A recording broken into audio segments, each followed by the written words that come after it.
Hello, TED Women, what's up? Not good enough. Hello, TED Women, what is up? My name is Maysoon Zayid, and I am not drunk, but the doctor who delivered me was. He cut my mom 6 different times in 6 different directions, suffocating poor little me in the process. As a result, I have cerebral palsy, which means I shake all the time. Look. It's exhausting. I'm like Shakira meets Muhammad Ali. CP is not genetic. It's not a birth defect. You can't catch it. No one put a curse on my mother's uterus, and I didn't get it because my parents are first cousins, which they are. It only happens from accidents, like what happened to me on my birthday. Now, I must warn you, I'm not inspirational. And I don't want anyone in this room to feel bad for me, because at some point in your life, you have dreamt of being disabled. Come on a journey with me. It's Christmas Eve. You're at the mall. You're driving around in circles looking for parking. And what do you see? 16 empty handicap spaces. And you're like, God, can't I just be a little disabled?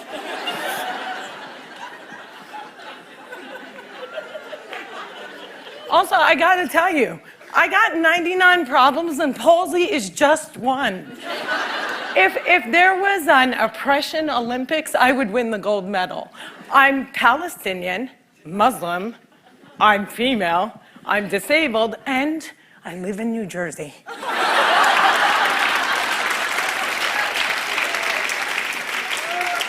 If you don't feel better about yourself, maybe you should. Cliffside Park, New Jersey is my hometown.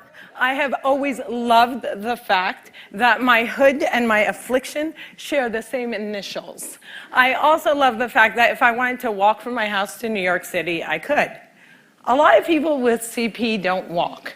But my parents didn't believe in can't. My father's mantra was, you can do it. Yes, you can. So, if my 3 older sisters were mopping, I was mopping. If my 3 older sisters went to public school, my parents would sue the school system and guarantee that I went too. And if we didn't all get A's, we all got my mother's slipper. My father taught me how I walk when I was 5 years old by placing my heels on his feet and just walking. Another tactic that he used is he would dangle a dollar bill in front of me and have me chase it. My inner stripper was very strong, and by the first day of kindergarten, I was walking like a champ who had been punched one too many times. Growing up, there were only 6 Arabs in my town, and they were all my family. Now there are 20 Arabs in town, and they are still all my family. I don't think anyone even noticed we weren't Italian.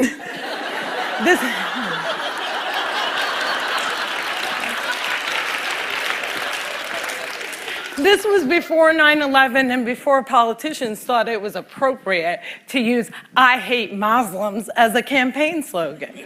The people that I grew up with had no problem with my faith. They did, however, seem very concerned that I would starve to death during Ramadan. I would explain to them that I have enough fat to live off of for 3 whole months, so fasting from sunrise to sunset is a piece of cake. I have tap danced on Broadway.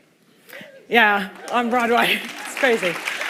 My parents couldn't afford physical therapy, so they sent me to dancing school. I learned how to dance in heels, which means I can walk in heels. And I'm from Jersey, and we are really concerned with being chic. So if my friends wore heels, so did I. And when my friends went and spent their summer vacations on the Jersey Shore, I did not. I spent my summers in a war zone because my parents were afraid that if we didn't go back to Palestine every single summer, we'd grow up to be Madonna.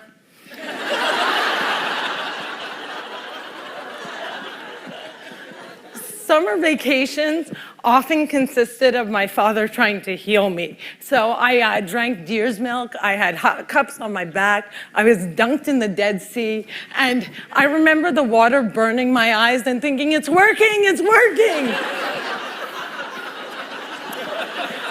But one miracle cure we did find was yoga. I have to tell you, it's very boring. But before I did yoga, I was a stand-up comedian who can't stand up. And now I can stand on my head.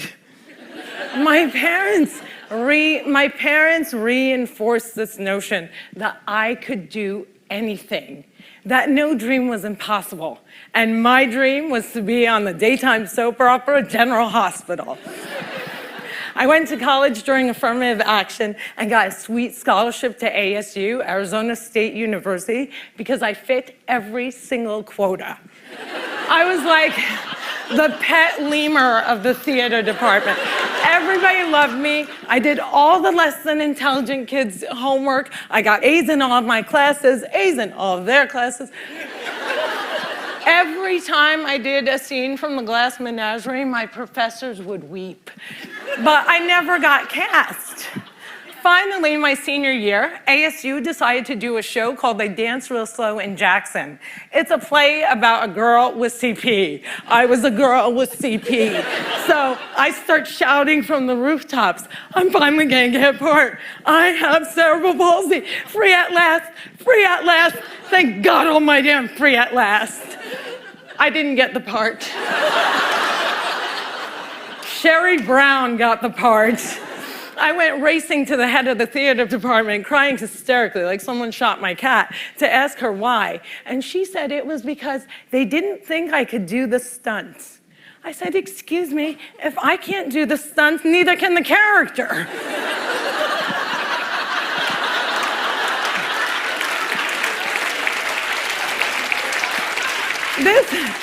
This was a part that I was literally born to play, and they gave it to a non-palsy actress.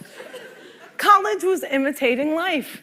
Hollywood has a sordid history of casting able-bodied actors to play disabled on screen. Upon graduating, I moved back home, and my first acting gig was as an extra on a daytime soap opera. My dream was coming true, and I knew that I would be promoted from diner to wacky best friend in no time. But instead, I remained a glorified piece of furniture that you could only recognize from the back of my head. And it became clear to me that casting directors didn't hire fluffy ethnic disabled actors. They only hired perfect people, but there were exceptions to the rule. I grew up watching Whoopi Goldberg, Roseanne Barr, Ellen, and all these women had one thing in common. They were comedians. So I became a comic.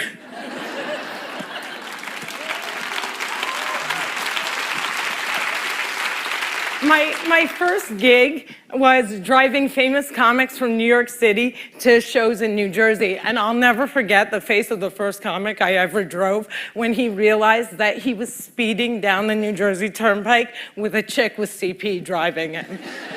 I performed in clubs all over America, and I've also performed in Arabic in the Middle East, uncensored and uncovered.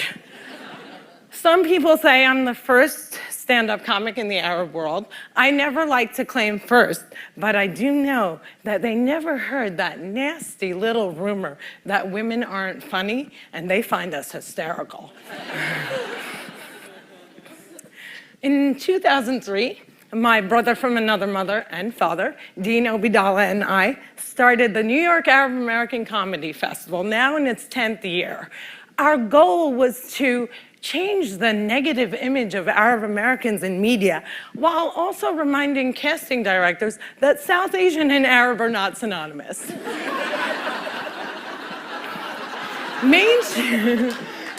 Mainstreaming Arabs was much, much easier than conquering the challenge against the stigma against disability. My big break came in 2010. I was invited to be a guest on the cable news show Countdown with Keith Olbermann. I walked in looking like I was going to the prom, and they shuffle me into a studio and seat me on a spinning rolling chair.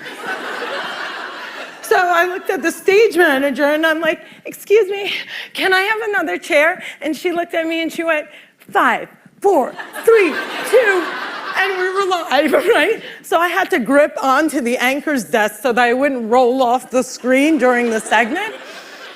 And when the interview was over, I was livid. I had finally gotten my chance and I blew it. And I knew I would never get invited back. But not only did Mr. Oberman invite me back, he made me a full-time contributor and he taped down my chair.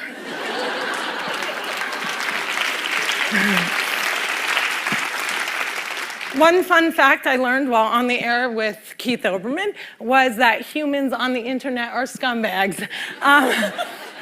People say children are cruel, but I was never made fun of as a child or an adult. Suddenly, my disability on the World Wide Web is fair game. I would look at clips online and see comments like, yo, why is she tweaking? Yo, is she retarded? And my favorite, poor Gumby-mouthed terrorist, what does she suffer from? We should really pray for her. One commenter even suggested that I add my disability to my credits. Screenwriter, comedian, palsy. Disability is as visual as race. If a wheelchair user can't play Beyonce, then Beyonce can't play a wheelchair user. The disabled are the largest... Yeah, clap for them, man. Come on.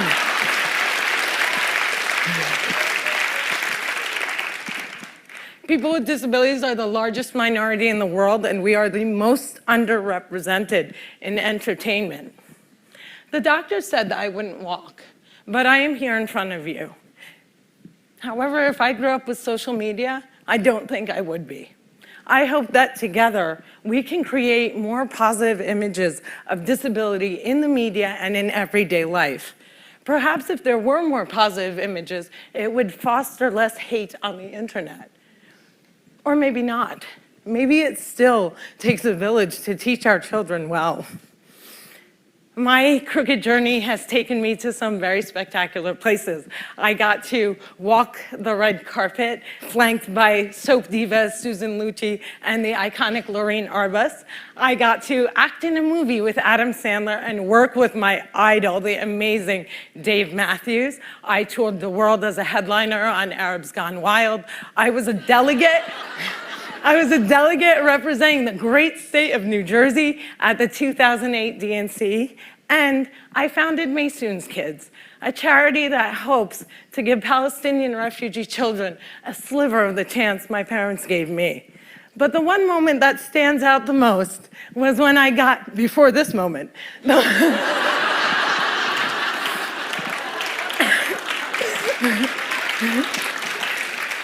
but the one moment that stands out the most was when I got to perform for the man who flies like a butterfly and stings like a bee, has Parkinson's and shakes just like me, Muhammad Ali.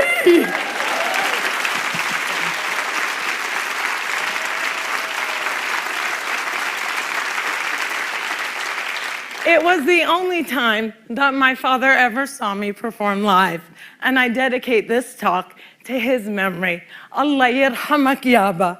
My name is Maysoon Zayid, and if I can, you can.